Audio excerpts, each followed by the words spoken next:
Hey y'all, this is Ryan Monso, and this is Cougar After Thoughts Show. Cats from GoCoogs.com. That's Brad Towns. That's Galen Robinson. Cougars lose by 3, and I am sure everyone has opinions. Brad, Galen, what are yours? It's an L. Quality analysis. I mean, there's no big deal. I saw more good things.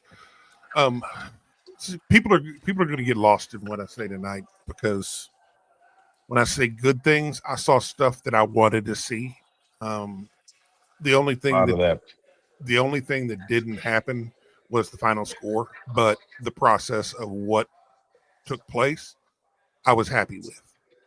Okay, Galen. I think we should fire our head coach. He's terrible. Our team sucks. I'm glad somebody finally said it. Yeah, man. We should get to Need throw more everything away. offensive sets. Throw everybody away. Yeah.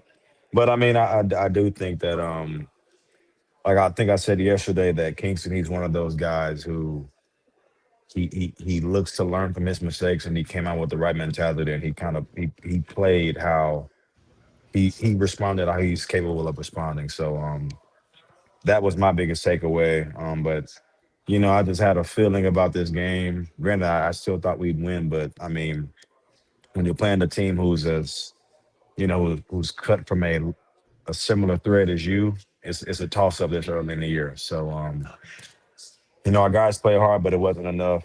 So we got to learn from it first, flush it, and on to the next one. Star Pizza. Why not? Get you some Star Pizza. It's early. It's 7:30. You got plenty of time. Get you some Star Pizza. 3 locations. Lunch specials all week. Maybe not Thursday. They're probably going to take that off. I'm just guessing. Get you some Star Pizza. Brad, Section 12X. Section 12X. Get out and get you some. See, Black Friday. That's it, Towns. Put on my Black Friday hat. I had to reach over and grab my Black Friday hat. Go get one of these. Go get one of the white ones. 2 of the white ones if you want. Even better. Hold on. What a good. More shirts. We'll get more shirts. Great promo, Towns. Great promo, man. Great promo. I really feel Marketing like he's going to take us to the next level. Galen, what do you have going on with Substantial right now? You're still selling hoodies? Yeah, we're still live, man. So if you want one, head to onesubstantial.com, get you one. You don't want to miss these 3 new colors, also in youth sizes. So yeah, man, it's a something that you should own. Okay. I'm going to go through some comments early on because I think this is going to be a comment show. We're going to start off real stupid then. No, everybody's in a good mood.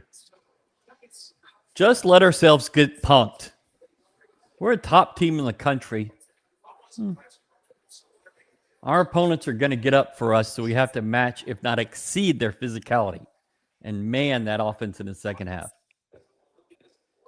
That wasn't Towson. That was Tennessee. And that's a pretty good ball coach you have on that other. Let me interrupt and say this real fucking quick.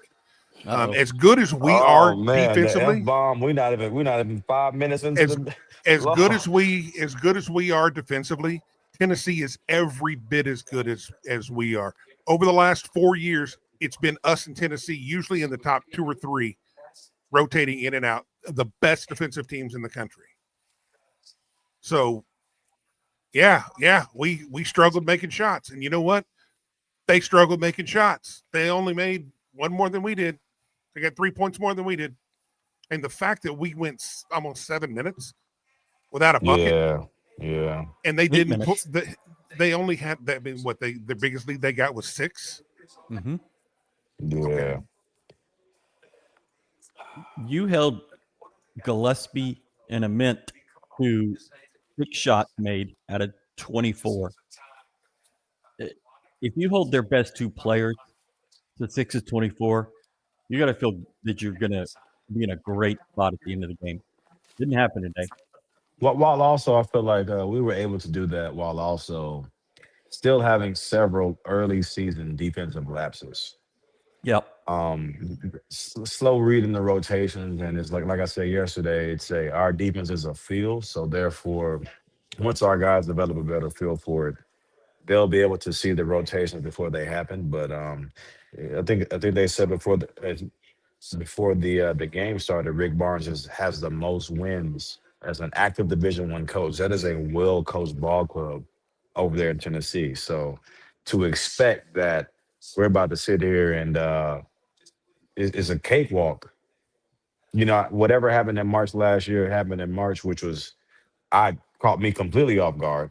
But it was not going to be no cakewalk playing them a second time. Well, I mean, it's completely different teams. Exactly. I mean, Freshman, let's put it this way: their reaction was the exact same reaction that Auburn had, and it was like they both won national titles. I mean, these are big deal. They know that they overcame something pretty big. And you don't become the winningest active Division I coach not having pride. Rick Barnes got some pride and some swag about himself. It's like best believe they saw that this new team watched the film on the old team, what we did to them. Best believe that for sure. agree. Freshman getting a lot of valuable experience. It's good, Big Mac. Hey, that's a good comment. I mean, you were going to lose at some point. Tennessee deserves credit, but a 7-minute, 8-minute scoring drought cannot happen. You can't. Nope. But you had a couple of scoring droughts earlier in the game. One in the first half, one early in the second half. Well, they weren't 8 minutes, but I mean, you went. You put those 3 together, you went 17 or 18 minutes combined with not scoring. And then in the last 4 minutes, you made everything. Humbling lesson learned. On to the next. Okay. King looked like Superman at the end. It's a playing with a sense of urgency mindset. Like you have to score. So it's like you're in ultra attack mode because you have to. But I feel like our guys should kind of cultivate that. Granted, the defense starts playing you differently at the end of the game, but what I've learned is at this point in the season with our team, we don't have a guy who can like.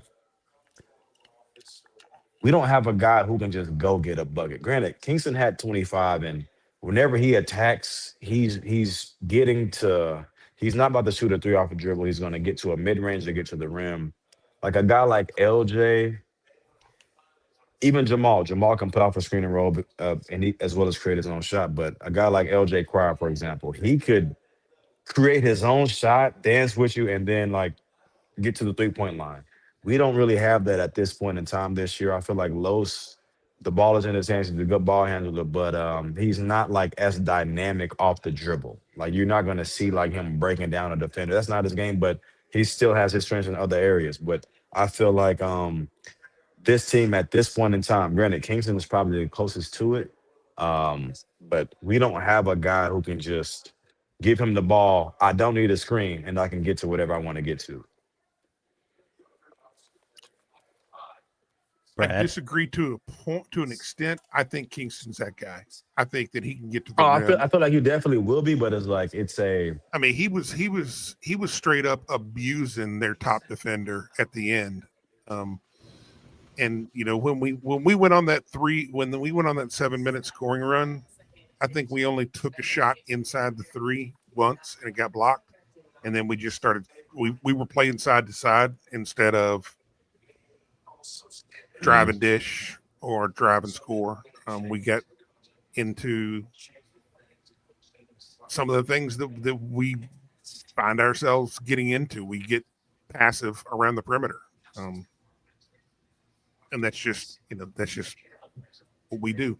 That's just part of it. I feel like when I say that though, it's like, let's say when he gets in the shot clock is under 10, the first thing he's going to do when he gets the ball, he's going to call for a screen. Right. And it's just like, if you're a guy who can break somebody down, it's like the first thing you're not going to do when it's your time to dance is call for a screen. Granted, he can, but I don't think he probably knows at this point how dynamic he may be. So that's probably why he's calling for a screen. You know what I'm saying? So I agree. But yeah, he's definitely I mean, I got a couple of guys who played professional who put me in a group text and they were like, Kingston is one of those. And I couldn't agree more. Could not agree more. Yeah, I think you're about a month away, maybe a month and a half, where Kingston takes. What happens in a month and a half? I feel like Conference starts. I think Kingston. I think by when we get into the heat of it, he's going to be your guy. He's going to be carrying this team. He'll be the facilitator. He changes the game. I feel like he'll be an X factor, but it's like I feel like Los. Granted, Kingston is, you know, he's been phenomenal, but I just think having a veteran guard who I feel like Los is a good stabilizer, but I feel like Kingston, how dynamic he is, but the amount of freshman lessons he might still have to learn. Granted, he's still a great player, but I feel like Los is more of a stable kind of guy. You know, he's seen it all, done it all. But take nothing away from Kingston though. He's probably the most talented guy on our team. That's saying a lot. Yeah. Toughest team won. Okay. Toughest tonight, for sure. I mean, that's fair. Sure. Definitely can agree with that. Man, you know what this team could use? Koa Pete, an inside scorer. Not another three-point shooter, Sanak. Here we fucking go. Yeah. You should have said that yesterday after we won. Yeah. I am sure that Koa Pete is going to be a good player all year. But I think you'll be very happy with Chris Sanak this season. What he is today is not what he's going to be in 2 months, in 3 months, in 4 months. If you have paid attention, this is what, Kelvin's 12th year? Damn, time flies. If you've paid attention to this program, November is used to build to December, which is used to build to January, which is used to build to February, which is used to build to March. If your best win comes in November, you're going to be a bad team. If your worst loss comes in November, which it did last year, you might go somewhere. Koa Pete's a good player, but he had the opportunity to come here, and he made a decision to wait. Chris Sanak took that spot. So this person is saying basically, if Koa Pete comes here, we're ending the year undefeated. Well, I don't know if that's what they're If saying. you say that after a loss, after the first loss, if we had him, we would have won this game. It's like, well, shit. Will every loss will we need him? I mean, that's my second curse word. I think got 3 more for the rest of the show, fellas. I think people that are desperate for Koa Pete watch him play one game. Yeah, he was great in that opener, and then Third game, he did not. Maybe second. Didn't look great, which is going to happen. He's a freshman. It's a gonna happen. freshman. This guy, Sanak, chose to come here, chose to put on this jersey. All right, now we're going to get into fun stuff. I'm not a fan of sitting Emmanuel all first half with 2 fouls. Sampson does it. I'm not a fan. He had no rhythm sitting that long. I'm a fan of it. Next question. There's a certain thing that Coach Sampson, he has that are cardinal rules. If you get 2 fouls, regardless of who you are, your ass is sitting. That's my third one. I got 2 more. You are sitting. You risk getting I a might third need foul 7. I before the might first need half. 7 tonight, fellas. 7. Okay.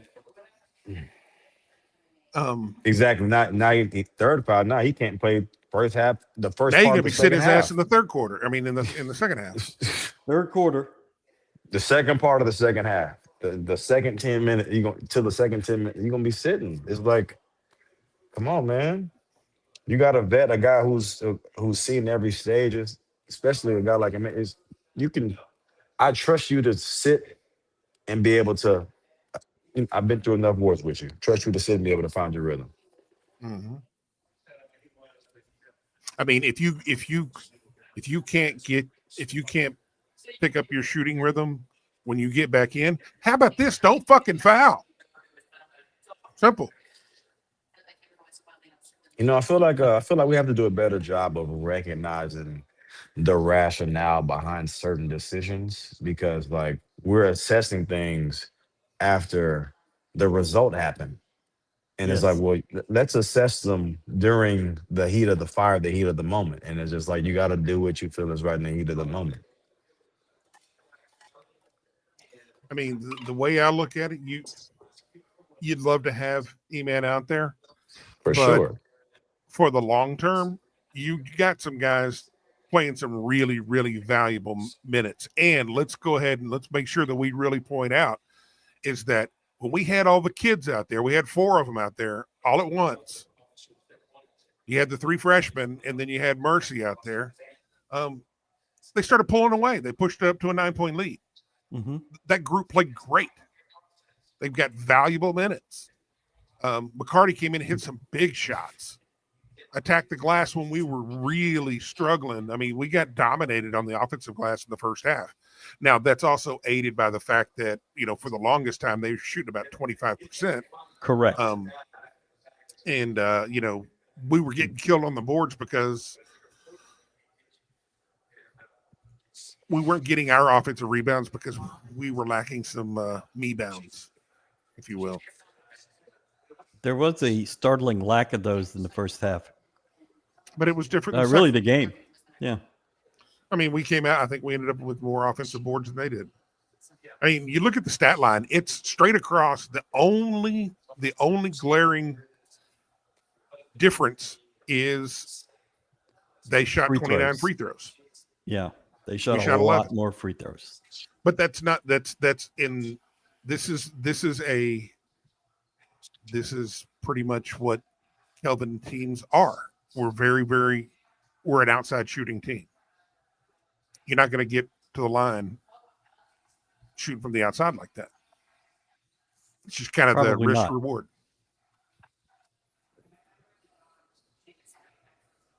When are we going to address the elephant in the room that Sampson's offense is horrible? I don't even want to address that. It's not a problem. Like, what are we? It's not an issue. What are we? Oh no, wait. So it's a problem when it's a huge issue. it's a problem. It's been going on forever. So it's a problem when you get to the Elite Eight, 2 Final Four. It's a problem then. It's like, come on, bro. It's the name of the game. No, I mean, what are we talking about? And we literally, U of H has one of the lowest budgets in the entire P4. We play well above our spend. I don't know. We talked about this last night from the exact same person. Was it? I am nervous. Over the hump. Huge issue. The reason why we can't. Oh, look at that. Get over the hump.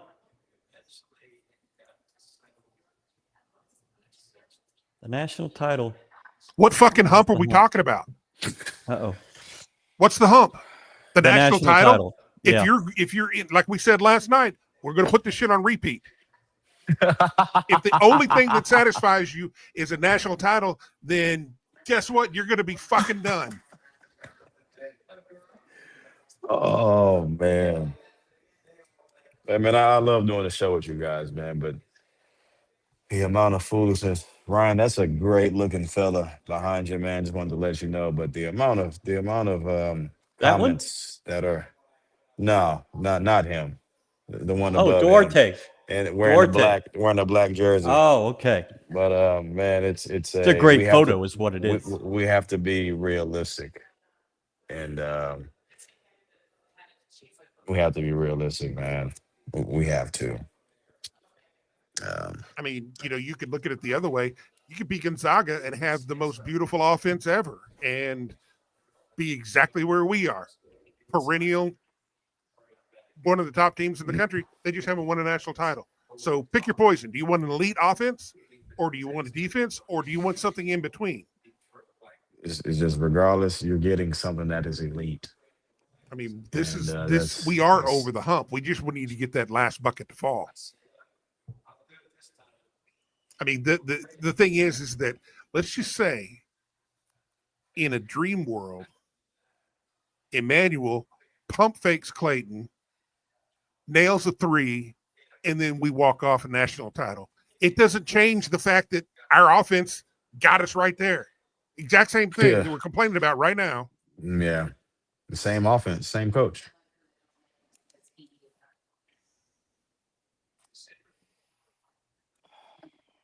Hey, man. Here's one. Not worried about the loss, but we should be concerned about the scoring inside. Yeah. I 100% agree with that. I mean, are we talking about scoring inside from the post players or paint points? I think so. I think it's the post players like JoJo. I've seen Sinek. us skate to the rim several times. Yeah. I don't think they're talking about the guards getting there. I think it's JoJo making a bucket. But they still accumulate paint points though. Yeah. But I don't think that's what he's talking about. I hope not. Yeah. How is our next matchup decided? Standings, or since we aren't in that Final Four, do they just pair us randomly? That I don't know. You're going to play during the daytime tomorrow, I believe, but it won't be decided until these games are done tonight. And you've still got 2 more games to play in this side of the bracket. I really have no clue who you're going to end up playing. But it's not going to be for a title. How about this? JoJo played 33 minutes. Yeah. That's not a season high. It's pretty close. Hey, JoJo's going to take some heat. Hey, we got to, only with a dub, though. We ain't throwing nothing on grill with a damn loss. JoJo's going to take some heat for other things, but you know what?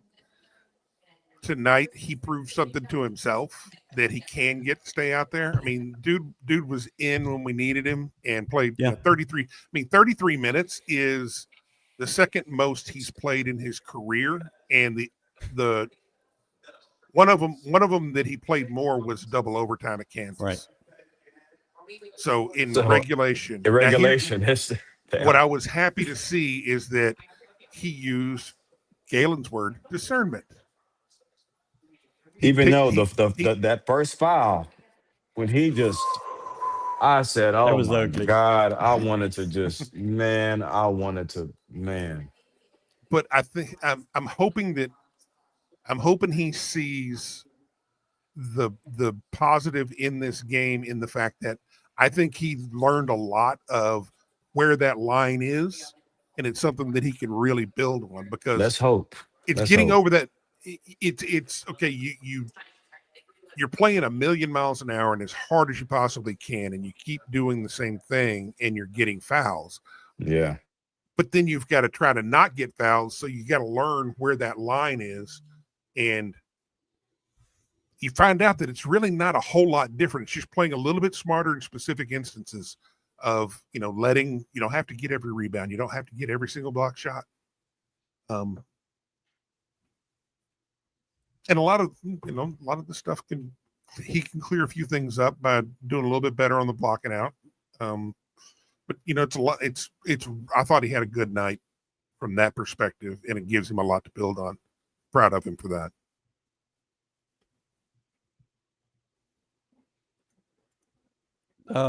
Give me just a minute. Tell me what you saw from this team defensively, Galen and Brad. Galen, you talked about the defensive breakdowns, but it seemed a little better than last night, correct? Yeah, but it's still like there's still things that I see that because I know our defense, I could see it developing. Right. And it's just like but it's easy fixes. It just comes with repetition. So from that aspect, that's more so what I was speaking about, is just once we get more reps, more familiarity, I feel like those small defensive mistakes that lead to buckets will they won't happen as often. And that'll probably increase it'll definitely increase our margin of error.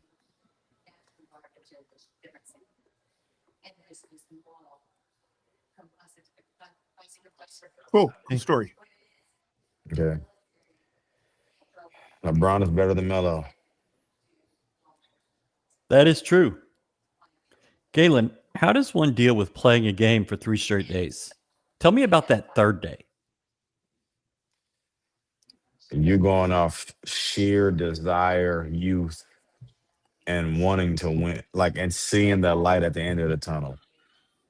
Like that is very hard to do, let alone with how hard our guys play and just how demanding just our routine is. So as well as any other successful program. So yeah, that is but the good thing is the other team that you play also played 3 games in 2 days too. So it's more of an even playing field, but just how thorough we are in certain aspects.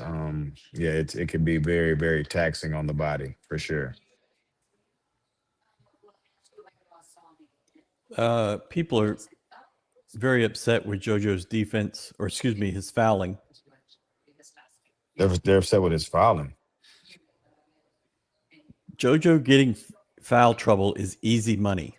I mean, he only had one in the first half. Start betting. Oh shoot! Start betting the house on. JoJo getting in foul trouble, getting 4 fouls in. I mean, he had 3 tonight. That's 3. Yeah, he played 33 minutes. I mean, shit. That's 4. I thought he did. That is 4. 4. I really don't think that's anything to worry about today. I don't think that's what lost you the game today. Oh, of course not. That's what I will tell you. So let's not have misplaced anger. It's okay to admit sitting sharp that long was a bad call. He ended the game with 3 fouls, but you don't know that in the first half. Exactly. You don't know how. Like I said, we're sitting here addressing the game from a perspective of watching how it ended. If you're doing that, then please don't comment.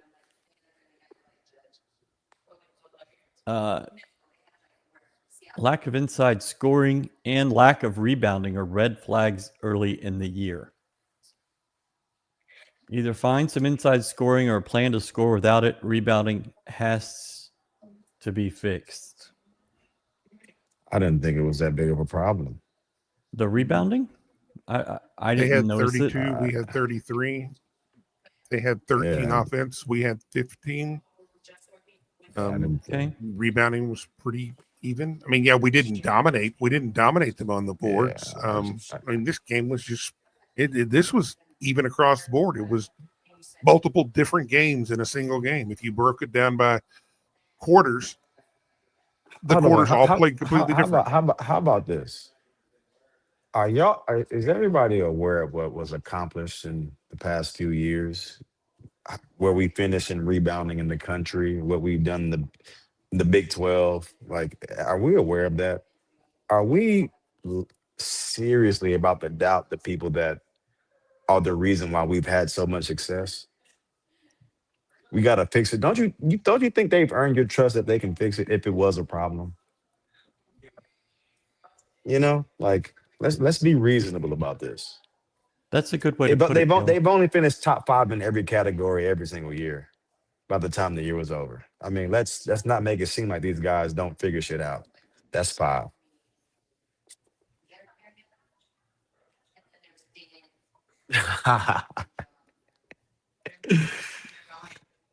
I want to ask. I have a comment here that I think is good, and then I lost it. There it is. I worry about the ability to identify and reset personnel when we flat out just cannot get going offensively. I think you have a legitimate concern about the offense. Well, let's hang on. You have a legitimate concern that the offense is bad, but the ability to identify and reset personnel is, I mean, Kelvin and Kellen and Casey and Hollis and those guys, they're going to figure it out. They figured out Milo Shuzan, who looked bad in November last year, just bad. They figured that out. They got everybody on the same page. It was a hard December for the guys, even though they didn't play but 3 or 4 games. If they haven't figured it out come January 3rd or 4th, whenever they go to Cincinnati, then we can have a real honest conversation. Okay, go ahead, Galen. I don't understand what he's saying. He's worried that the ability to identify and reset personnel, like benching, I'd assume benching somebody. Like benching JoJo for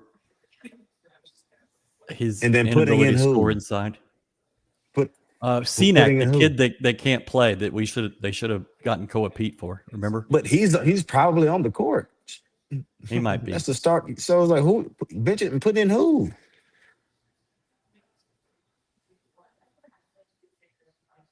Ryan, you seem to have understood it. Explain this to me. Put in who?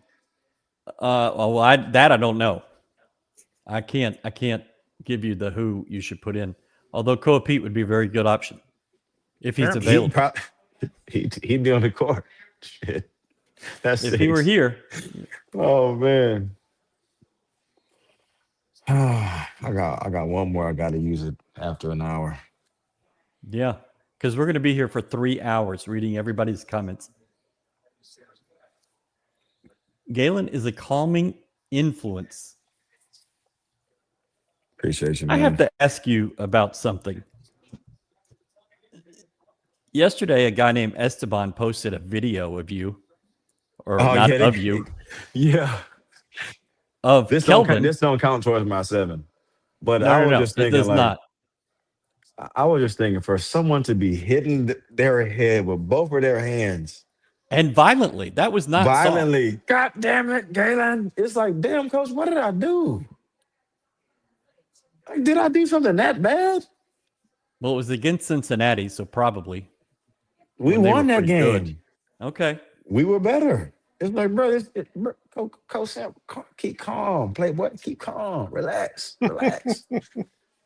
What I love is that little video clip has 1.5 million views. That's crazy. On Twitter, which is way more people. Views is wild. Way more people than saw that game, saw him doing that. So you got that going for you. Yeah.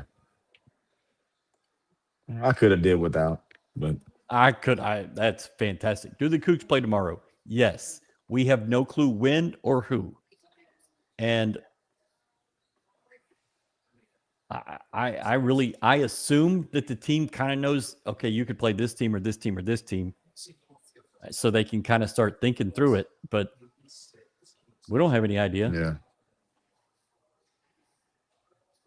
Okay. I can't see Said Lot and Jacob McFarland being worse than Sacco. Well, number one, Jacob McFarland is not available. Jacob McFarland might be available in December. Hold on. Calm down. See, Brad is just sitting there and getting red. He's not saying anything, which I appreciate. Jacob McFarland is not available. He will not be available for a while. When he is available, he will have not played a game in 2.5 years. You're not going to throw him out there to start a Big 12 game or to play 28 minutes. I mean, has he played I don't know. Has he played a He's D1 not played minute? In college. He's not played in college. His last game was in high school. Legs? Same leg twice. Sedlot, I'm going to be honest with you. I do not see them in practice every day. The guy that did not play Sedlot does see him in practice every day. They think Sacco can be that guy. They don't need him to be that guy on November 25th. The point of these games is to get ready for the next thing. And it's always been that way with this program, with Kelvin Sampson at the head. I mean, I'm not saying something stupid, right? This is what y'all believe. Yeah, the same guy that's leading us is the same reason why we're getting mad that we're feeling the type of way that we didn't dominate Syracuse and we lost by 3 to Tennessee. I don't know if we could have ever said that prior to his arrival. Well, you could not. You were losing to Purdy. I'm including the 80s. And we were getting our ass kicked by Alcorn State. Alcorn State, that's who it was. So it's like the guy that kind of got your fade to where it is, he probably knows what he's doing a little bit. Just a little bit. Hey, Aunt Lisa. That's a cool last name. I think I'm going to see her this week. It's Perrant. Pawon. Lisa Pawon. The father of her children is Canadian hockey player. Actually, the head coach of the Monroe Moccasins in the whatever league they play in. The Monroe Moccasins. I love it. Monroe, don't. Hey. A lot of family pride there. We don't have much going on. I'm assuming it's water moccasins and not cool-ass shoes. I would assume. Because I definitely thought it was the shoes. Hey man, if it's those shoes are baller, dude. They got the tassels and jade and everything. I don't know what those are, to be honest with you. Moccasins? Oh, like the Native American shoe? Yeah. Okay. I was like trying to think of some. I just couldn't figure out what y'all were saying. But yeah, it's not the shoe; it's an actual snake. Shout out to the Monroe Moccasins. We're big Monroe Moccasins people in this family. Galen, this is for you. How do you even prepare for a game tomorrow with scouting film sessions when you don't even know who you're going to be playing and what time? You focus on yourself and who you got to improve and where you have to improve. Because a lot of the times it's never who you're playing. It's control what you can control, and you can control your team and what they do and how they respond. So the message tonight is, if I know Coach Sampson as good as I think I know him, it's going to be about us. Because like yesterday when we played Syracuse, I thought we were beating ourselves. But today I thought that Tennessee beat us. So the message today, I would think, is about us fixing us so we can be better going down the road. It seems to me that that's the water moccasins. Yeah.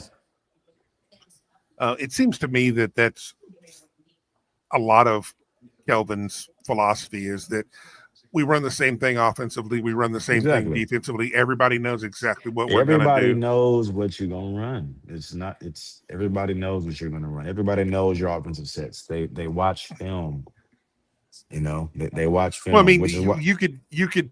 I mean, even the announcers say, "Hey, they're going to double the pick and roll, and they're going to monster the post." You know exactly what they're going to do. Good luck getting past it. This is another thing about just having freshmen in certain areas. Granted, they're talented, but that foul on Chris, that I think that was his 5th one, and they trapped the kid on the sideline. It's all he had to do was get out, be wide, and put his foot on. Like Jay Wong would have known to put his foot on the baseline because there's no way he can go. But Chris was late. He was late getting to the line of scrimmage, and then boom, now you fouling him. And it's just like the value, how valuable experience is. It's you don't know how valuable it is until you don't have it anymore. And I Yeah, think and I said a couple other shows ago where like you give the ball to Chris in the post, it's ending with Chris. You can give the ball to J1 in the post. If he sees somebody open, it's going to be an open shot. Chris hasn't gotten to that point yet, and it's just like there are a lot of Chris. I wrote that down in my notes. It's like, bro, when they pass you the ball you don't have to shoot it. It's okay to pass it. Like it does. It's not. It's not.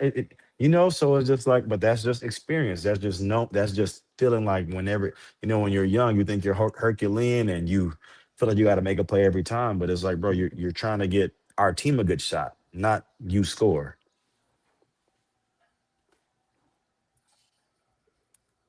I feel reasonable. Sounds good. Sounds good because it's true, Ryan. well, and That's the true. best thing about it is that you see where they are now, and 6-1, their floor is 4-3 higher. last year.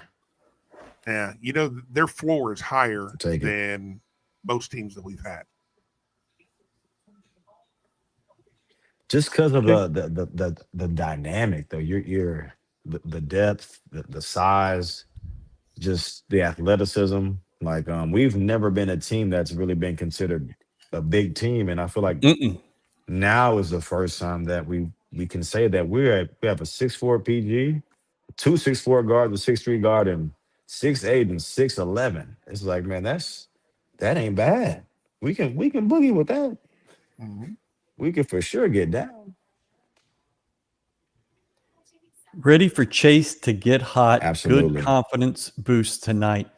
So he's 5 of 10 in his last 10 3-point shot attempts, which have been the last 3 games. That's pretty good. It didn't start off very great, but he's a freshman. He's never played at this level. I think he's going to be a big contributor once you get into conference play.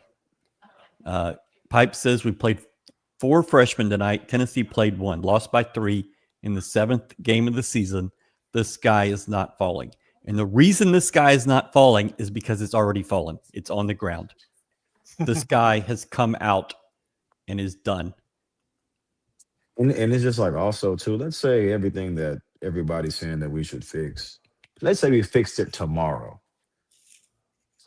We'd be playing our best basketball in December. And then what? What kind of trophy do you get for that? Apparently the player's era. That's the one we want. We want more than an natty. So I mean, hey. That's getting over the hump. In the first half, freshman. I mean, if we could only have, if we could only have, one of those preseason tournament trophies, we've had them in the past. Yeah, that was over the hump. Cattle Classic, Diamond Head a few years ago. I think it'll be fine. Let's do some idiots. I want to talk about the backlash the players era tournament's getting.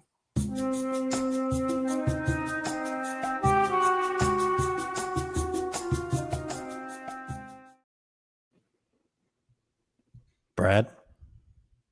I think it's funny reading, just seeing Twitter, just seeing everybody's reaction to the players tournament all day long. People complaining that, that's ruining feast week, that, it was better in Maui and Alaska and the Battle of Atlantis and, all these other Charleston.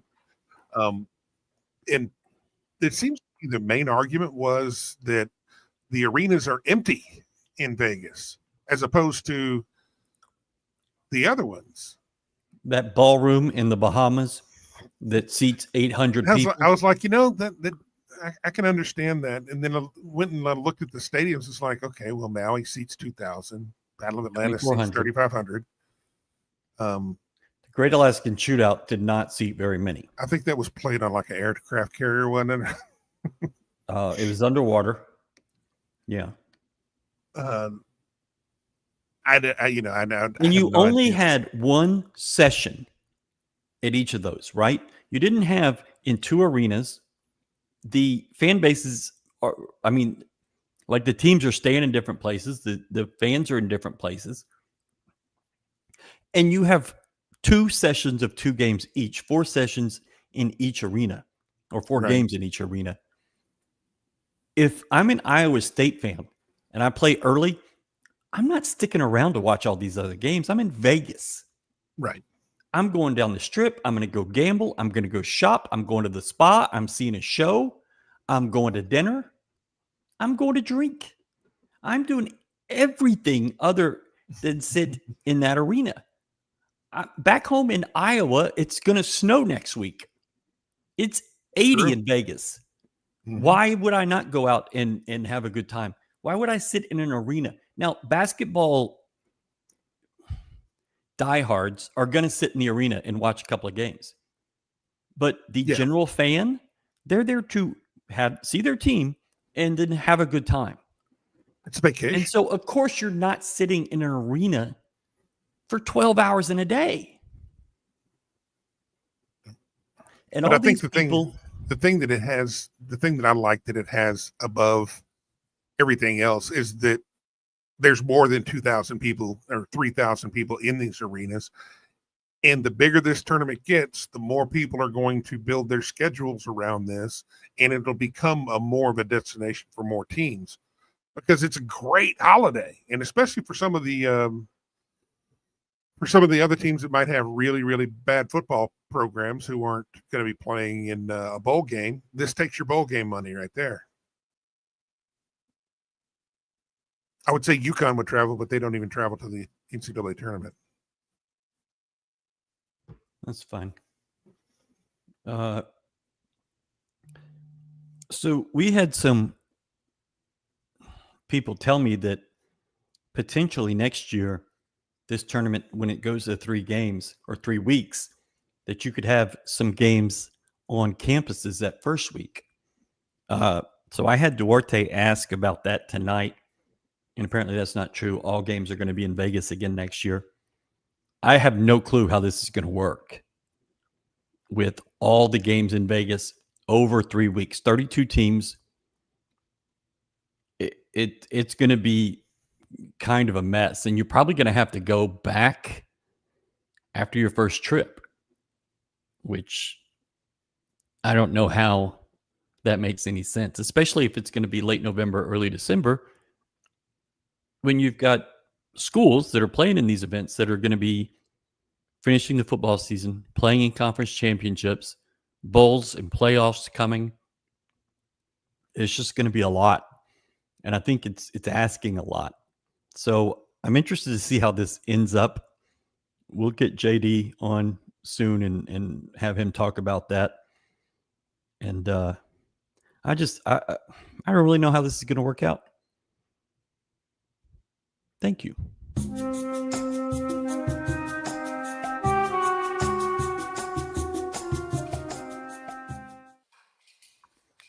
And we're back. Woo. Galen, you're getting that thick beard. You're going to go James Harden on us? I'm just reaching my mature man stage, man. So my beard is showing. Yeah. Trying to get my beards like you Towns, just without the gray, man. Yeah, well, you're gonna have to worry about well, that. At least the goatee. You ain't got the beard, but yeah, just at least the goatee, man. I'm guessing that there's some gray in that beard. I'll tell you what, man. In mine? No, in Brad's. I wish I could grow it on the sides. The only reason why I don't have like the full Santa Claus is I can't grow it very thick on the sides. I mean, I can grow it, but it's just all wiry, and I look like some kind of methed out hobo. Hey, God could make it that perfect, Towns. He had to make you. Man, had to get you with a patchy beard, man. That's right.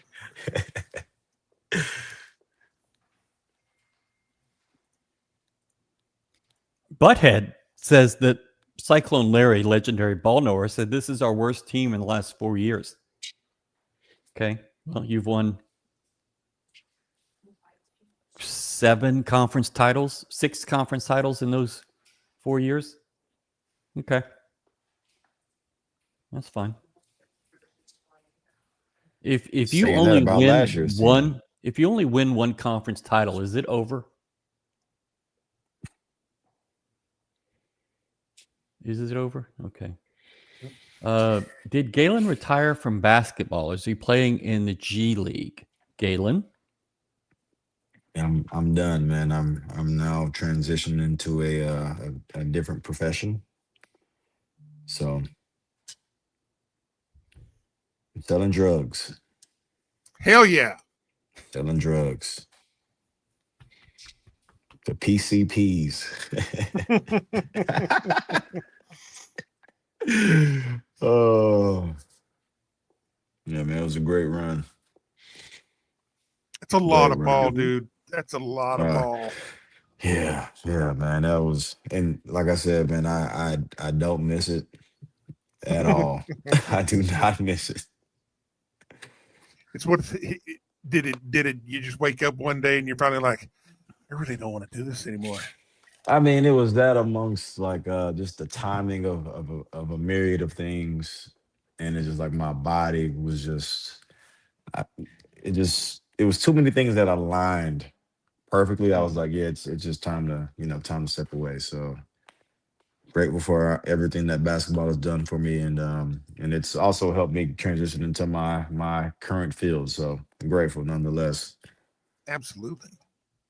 That's those lessons never go away. Never.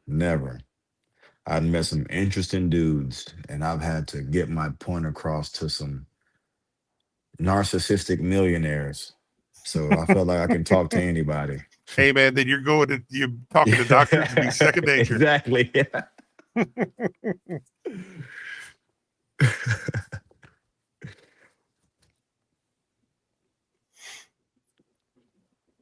Y'all can feel free to keep this going.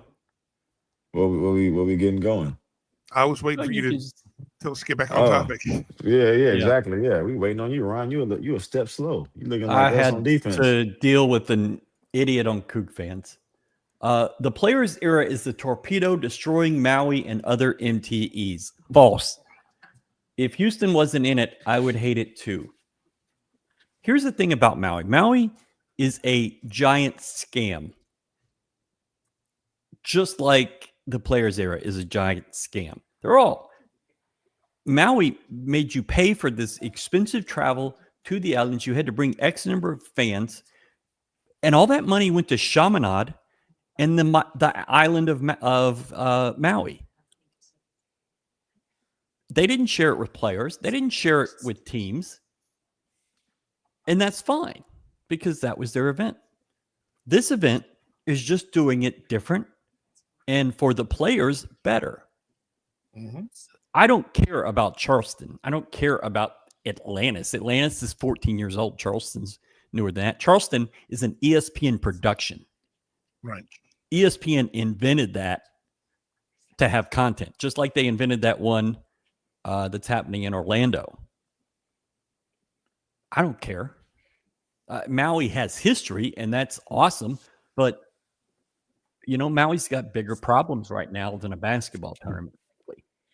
I mean, you could only have 2,000 people in a stadium in Maui, but from a television watching standpoint, it doesn't change anything for me. No. I don't care because I don't care about what the arena looks like with fans in it. I mean, I would watch these guys play in a yeah. The difference in Maui at its peak and this right now is you had 6 of the 20 best teams in that tournament. Here you have 14 of the best 20 teams. It's a better volume. Yeah. And you have 2 games going at all times, basically. And Ryan, how many hours is Maui time behind Central Time? 5 or 6. That also is just a tough adjustment. That's a big man. And a lot of people will tell you that it took some time to get its Right now, 4 hours behind in Maui. It's 4:22. It took time when you came back, because it's not just some tourist going to Maui for a few days and coming back. It's an athlete trying to reaccustom themselves, and it's hard. And it's not. I mean, it's like you live in Orlando and you go play in Seattle. That's hard, and then coming back, it's just not an ideal situation. But I have no issue with Maui, and I hope they survive. But for teams, for coaches, and for players, this makes a lot more sense. And something will come along that will make more sense than this. Okay. I mean, it depends on whether. If I'm I don't know if I'm a player, would you rather get cash or go to a luau? She can go to the luau with that cash. Go to my own luau, especially in Vegas. Yeah, absolutely. Do a lot of things with money in Vegas. Absolutely, man. You do a lot of things.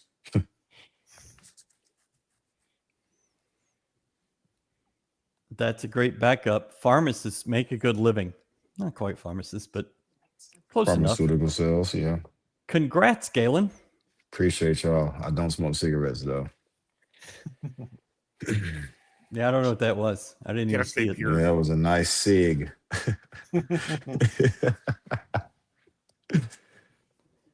Yeah, Galen, can we expect to see you in Fertitta every game? Every game? Absolutely not. Absolutely not. I won't even be living in Houston, so yeah. Okay, tell me what this is about. It'll be I'll be at a lot more for sure, but every game, that's never, unless I'm on the coaching staff. Can't wear out your welcome, man. You got people still got to be excited to see you whenever they see you. That's true. That's a good point. So you're not living in Houston now? I still am currently, but my territory is going to be like in the Central Texas, so you have to live in your territory. So I won't be living in Houston. Yeah, which tells me that I'll be back frequently. You can be in Waco this weekend for the UH football game. Absolutely not. Not yet, brother. Nah. Oh, hell no. So are they going to let you base that like Austin or Round Rock, or do you got to live in Waco? I'll be in Temple, man. Scenic Texas. Temple, Texas. Hey, absolutely. Man, full of vibes, man. That Temple. You'd be able to save money in Temple. Absolutely. Towns, game, brother. Hard to get in trouble in Temple. Saving a lot. No, it's easy, but I mean, you're going to be saving on rent, everything. Yeah, for sure. I already am. I heard that Galen was named head coach in waiting, primed to take over for Kellen in 40 years. Well, Kellen's 40 now. Hopefully he's coaching for 40 more, man. Hopefully he's coaching for 40 more. Dude. Curious on Galen's thoughts on that long offensive drought. Is that just early in the season? It's weird to talk actual basketball, but let's go ahead. I feel like there are different causes, but obviously that's something you never want to see as a viewer or a supporter. But it's going to happen, especially this early in the season with guys who are, inexperienced or new to the system. But that's going to happen whenever you have veteran guys and guys get acclimated. That's just part of the game. You're not going to always be able to have an elite offensive flow because you are one of the top 5 best teams in the country. Guys are coming in excited to play against you. They want to beat you. So it's just like you can't always expect to just have superior flow state offense. Like that's just not going to happen. But I do think we can do a better job of having more meaningful offensive possessions. I feel like a lot of times throughout the course of a game, we may pass the ball around the perimeter. I feel like on a lot more of those, we should be attacking. But like I said, whatever our coaching staff is coaching our team to do, I have full and complete trust in. So, but I do think that we could probably not wait to the last minute as much. But these young guys, man, they're procrastinators. So They are procrastinators. Have you discussed the play of Sanak in the last few minutes that got him pulled? Is he still learning to play coach's style of defense? is he? You bet your ass he is. That's my seventh one. I can't say nothing. Is he still learning? It's the seventh game of it's the first month of. Come on now. Yes, he's still learning, and he will continue. He will be continuing. He will learn. Probably be continuing to learn after the season is over about this system. He's gonna keep learning. It's a never ending process. So your entire career, you were still picking things up. You didn't ever have it down. No, I did, but of course. But it's like a Coach Sampson. You got to realize the certain things in the defensive system that we have, like, not to toot my own horn, but a lot of it, or at least some parts of it, came from me. So by the time my junior year rolled around, Coach Sampson, he had complete confidence in me in regards to knowing our defensive system and being able to tell guys what they should be doing. And I've said this before, I'll say it again for our new supporters. I'll never forget my junior year. We played Cincinnati on the road, and I forget what defensive coverage that we had put in. And Coach Kellen, he's so meticulous. He's like, "So, Coach, what do you want G doing?" And Coach Sampson was like, "Well, he'll figure it out." And we went on to the next thing. And it's just like, that right there told me that this guy, he knows that I know what I'm doing. And I'm able to figure things out on the fly because, like I said, our defensive system is a read. So once you're comfortable in that system and you have a good feel for it and you're able to make those reads, you really won't ever get it wrong. Now, sometimes that I get overzealous and probably reach when I shouldn't have. Yeah, but I always knew where I should be in any given time. Towns, next time you take your pills, will you mute yourself? Because that came out loud and clear. I thought those were some Skittles. Not my diabetic. Nothing diabetic there. It was just Advil. Hey, down, man. I'm telling you, hey, Galen, you see this spot right here? That could be your company giving me a diabetic drip.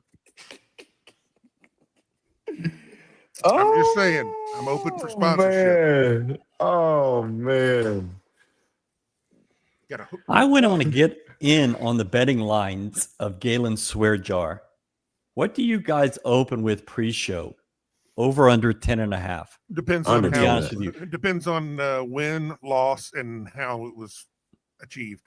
If we were talking last year, way over. Oh yeah, 10. I was way over. You could bet the house it was over 10. I was starting off my Galen thoughts for the first 5 minutes. I reached that 10 for sure. Yeah. But I'm waiting. But he's working. He's coming down. And we appreciate it. Because at some point we would like to have a family-friendly show. We do have that fat fuck that we have to deal with. I'm just jolly. We would like a family show. We got LT1 Bandit. FCC fine dollars. Thank you very much for the donation. Blue pill activated. And thank you. I appreciate that. That's awesome. Well, people would not want me doing that. Yeah, well. Hey, man, let's say I've had one before and it didn't do what I thought it was going to do. It turned into, it didn't work. It didn't really affect the parts it was supposed to affect. Talk about, this is supposed to be family friendly. What are we doing? It didn't do what it was supposed to do. It just turned me into like a raging urban yeti. Oh man. You are not allowed to say blue pill and raging. You're not allowed to do that. Oh man. What the It didn't do what it was supposed to do. That guy, man, that's a unique guy. Hey man, only one Towns. Well, 2, Carl Anthony, but hey, man, only one Oh, I Towns. thought you were Only calling him one. really fat. No, only one Towns that we know, love, and admire, man. Hey, Only man, one. me and Cat might be related somewhere. Oh, you muted him. It's a big world.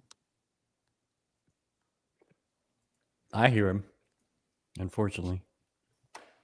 Let me leave and come back. Man, dang it. All right. Bye. Kelvin said the difference in the game was Tennessee's 29 free throws. 100%. I mean,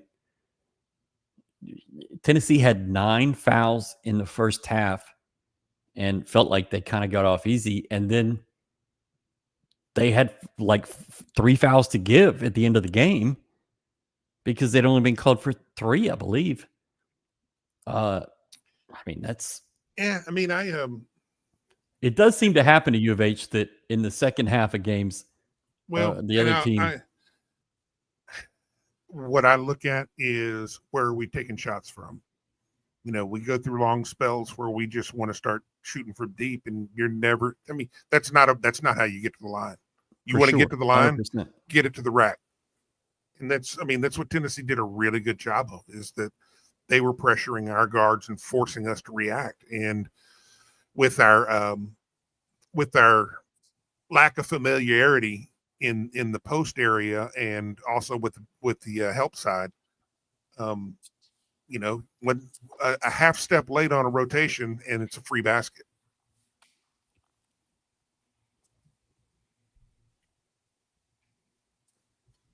Right on. Important to us. Good Lord. Taking a blue pill during the show. A lot of blue pill. It wasn't just one. I'm shaking those things around.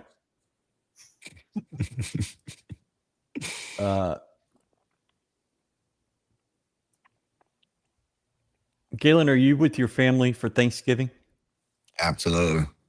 Good for you. It's probably been a long time since you've actually done that. Literally. You're going to have a normal holiday. You don't have to go work out in it, and you can actually really load up on some food. Forget working out. Might be playing in a game. Like yeah, man. I can't lie. It's I've missed a lot of milestones that I'll be sure I won't be missing as many. So it's like, man, I'm happy about that. Good for you. If you'd like to go to my family's Thanksgiving, I could stay home. That'd be perfectly fine. You go. They'd be happy to see you. I'm going to tell you something. I don't care for turkey. I just don't like it. I think it's kind of overrated. There's a reason you only eat it one day a year. It's just the vibe.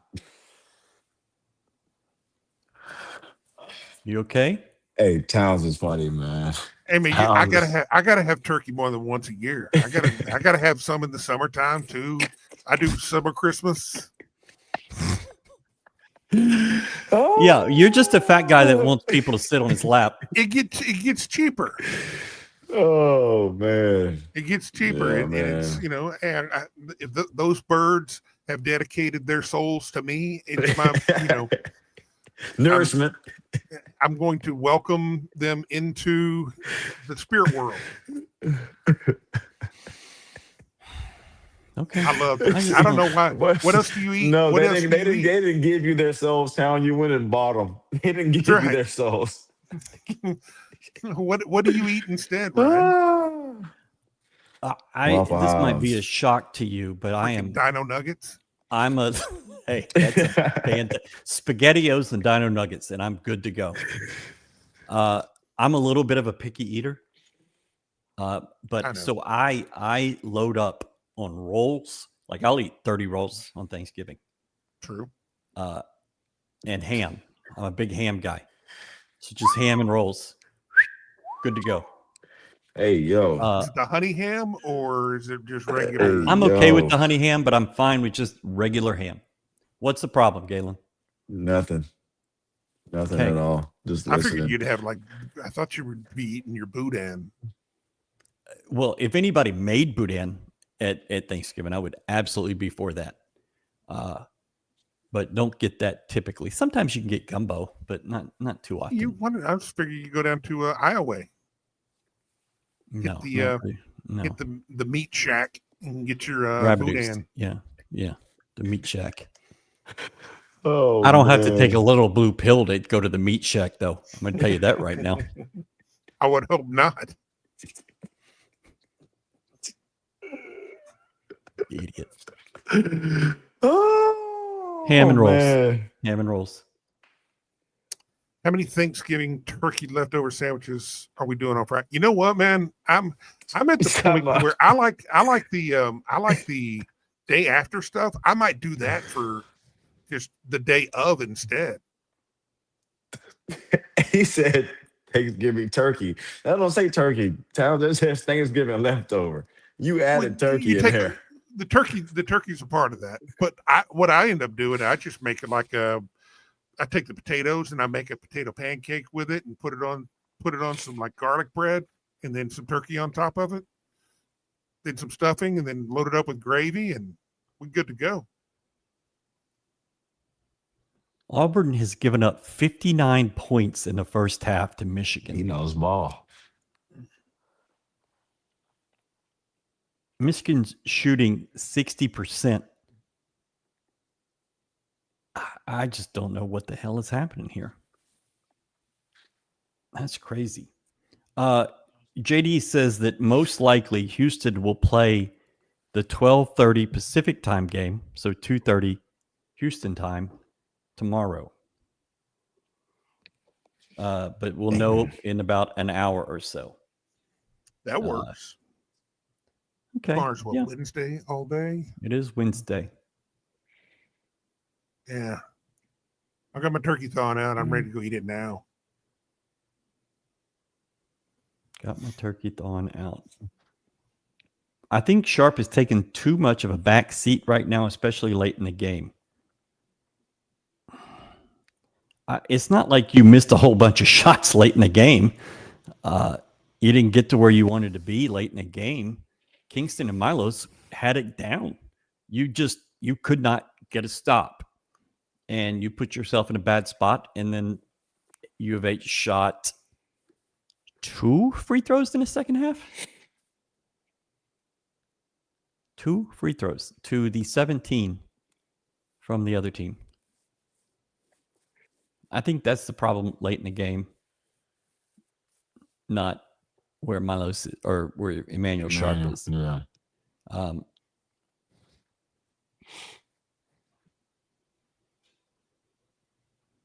Gut feeling we pull St. John's. I'm going to tell you, that St. John's team is really good.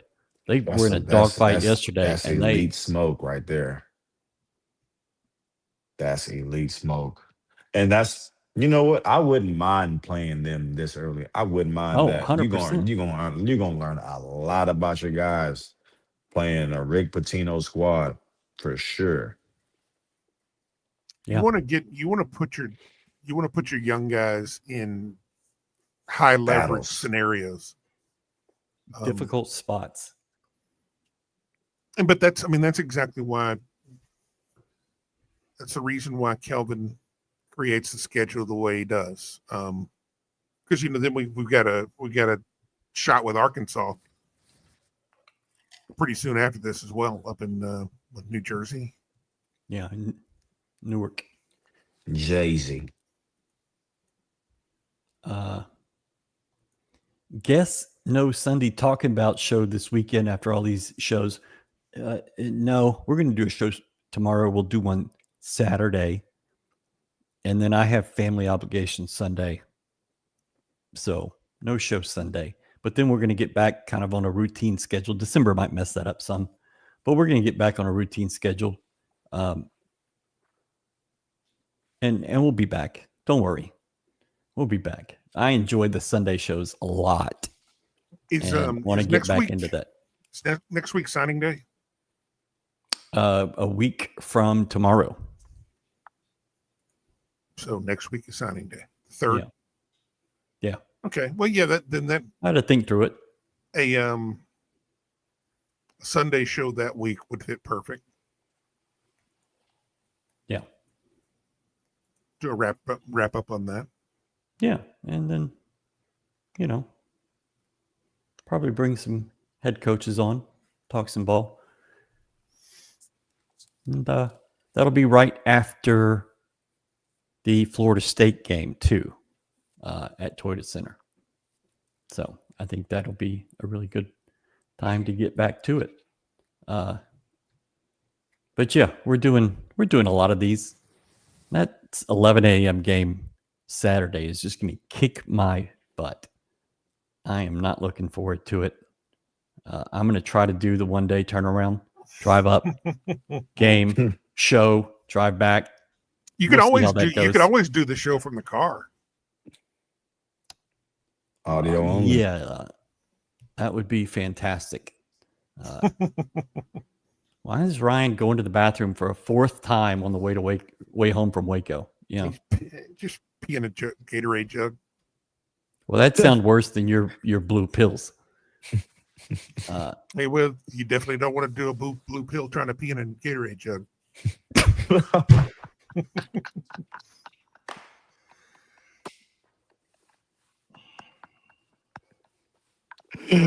Oh, hey, man. Hey, that brother is unhinged. That brother is unhinged, man. That's quick-witted Brad Towns. Hey, brother, I salute it. Man, that Brian's is got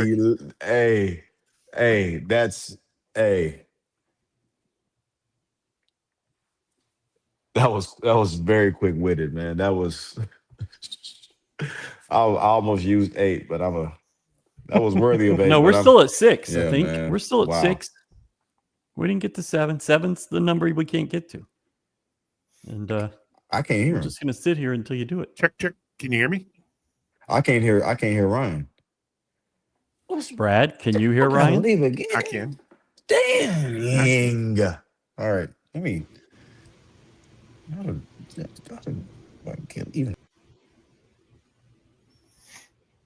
I'm so glad he's gone. Thank you, construction worker 9533. We appreciate that. Thank you, Eric. I can hear Galen. Galen can hear Brad. Brad can hear me. I can hear Brad. For some reason, Galen can't hear me. But do we have anything else we want to talk about? The technology do what it do. It do what it do. Hi,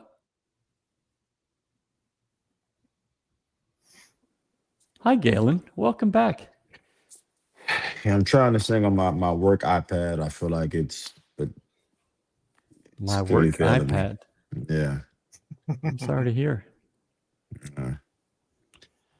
Sorry to say. Jeez. Jalen Rose and Chris Webber doing a broadcast. That's tough. Time out. That's tough. Easy now. That's tough. Jeez. All right, let's go ahead and wrap this one up. Thank y'all for staying with us. Thank you for getting all your anger out, and I'm glad we could do this as a group therapy. I thought it went pretty well, to be honest, for the most part, except for Brad. Oh, I didn't want to do that. That's weird. That looked really strange with the comments on the screen. I don't think I'm a fan of that. Okay. Somebody did have an interesting comment though about Jarris and comparing Jarris and Chris and their. Yeah, that's Nobody should be worried about Sinak. Jarris Walker had his freshman struggles early as well. Come March, he was one of our best players. I mean, everybody has their first year struggle. I mean, Yeah.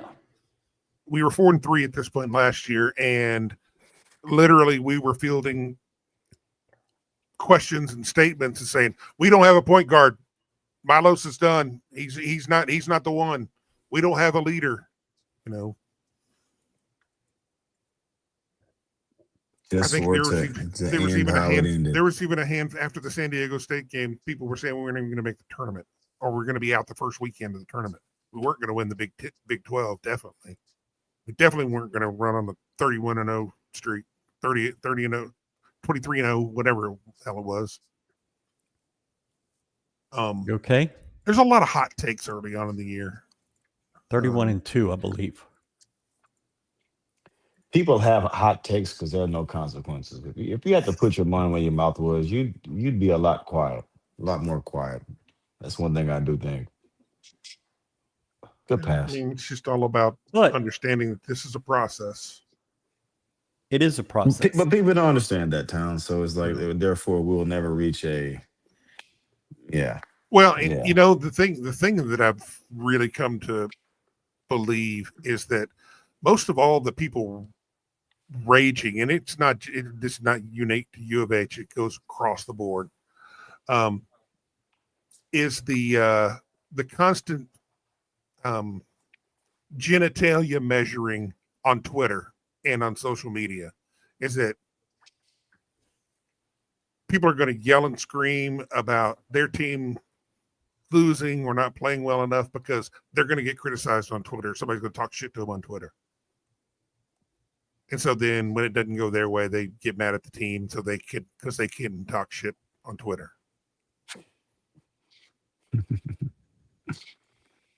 Yeah, man, some of the comments that I've read and responded to are absolutely baffling, but what else can you expect, man? Houston sports.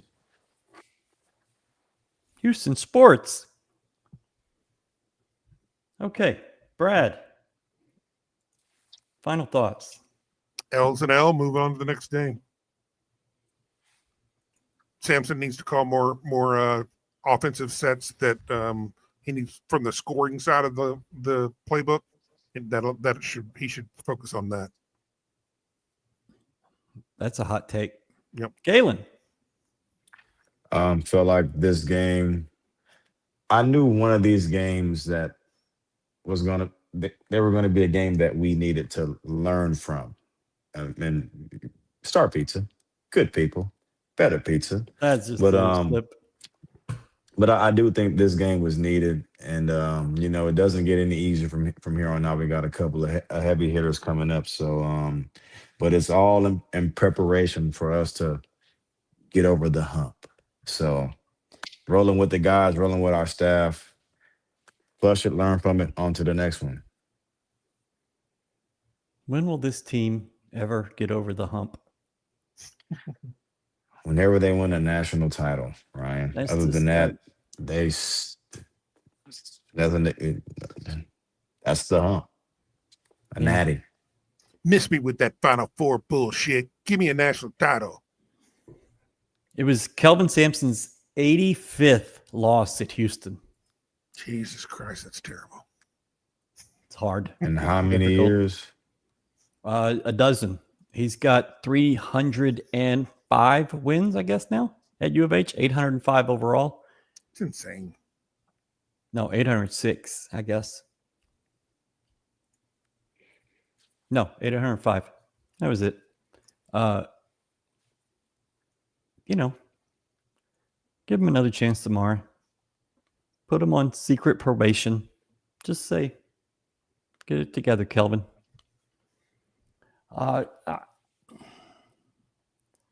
You played the freshman 50 out of 100 minutes in the first half.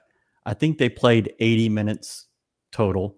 Chase McCarty didn't get in the second half. I thought he looked really good in the first half. I would like to have seen him play some down the stretch, especially when that offense went cold. I don't understand why he didn't. We'll ask. I'm sure he'll love me questioning his substitution patterns, but we'll ask. Maybe because we probably needed a down hit to get in the paint, and for sure.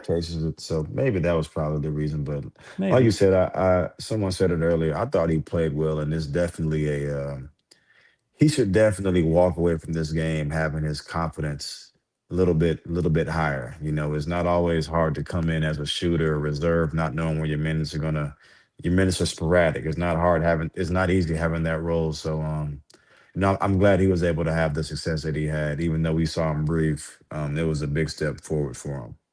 Yeah. I don't understand how, like, I'm around athletes all the time, and even guys that are third string have enormous confidence, just coming out of their ass. And to hear that, oh, well, he'll get a little more confident after this, it's like, how is that even possible? But I know it is. It just seems weird. Kingston had his bad game yesterday and came back 10 of 15, 3 of 4 from 3, 25 points, 4 rebounds, 3 assists, 2 steals. I guess he knows. Get him out of here. Get him out of here. Star Pizza. Tomorrow's your day. Go get you some Star Pizza. If you're playing 2:30, you eat the Star Pizza, you watch the game, and then you nap when Towns is trying to talk to you about basketball. I'm guessing Galen won't be here because it's middle of the day. But just nap. It's fine. You have Thursday off anyways. Section 12X, Brad, can you do one of your great reads? I can't read, but I'll just go off of, I went to U of H back in the open enrollment days.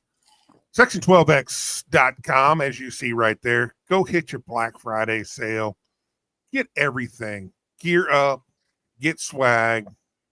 Get yourself a buffalo size hat. Good to go. Buffalo. Merry effing Christmas. Once a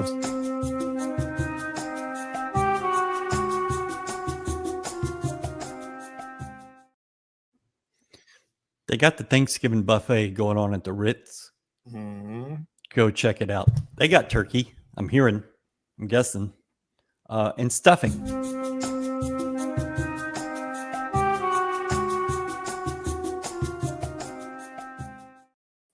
Speaking of stuffing, Auburn's getting it.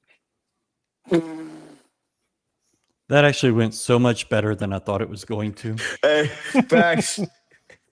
Hey, Brad been on a streak tonight. Streak.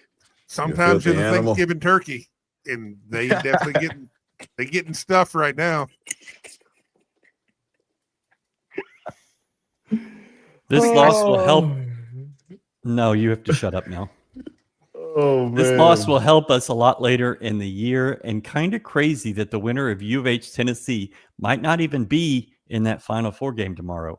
That is a little weird because that was an elite heavyweight game. Well, it's based on point differential. Yeah, it's an interesting concept. You can't. I think that's such a dumb thing, but there's really no better way to do it with this many schools.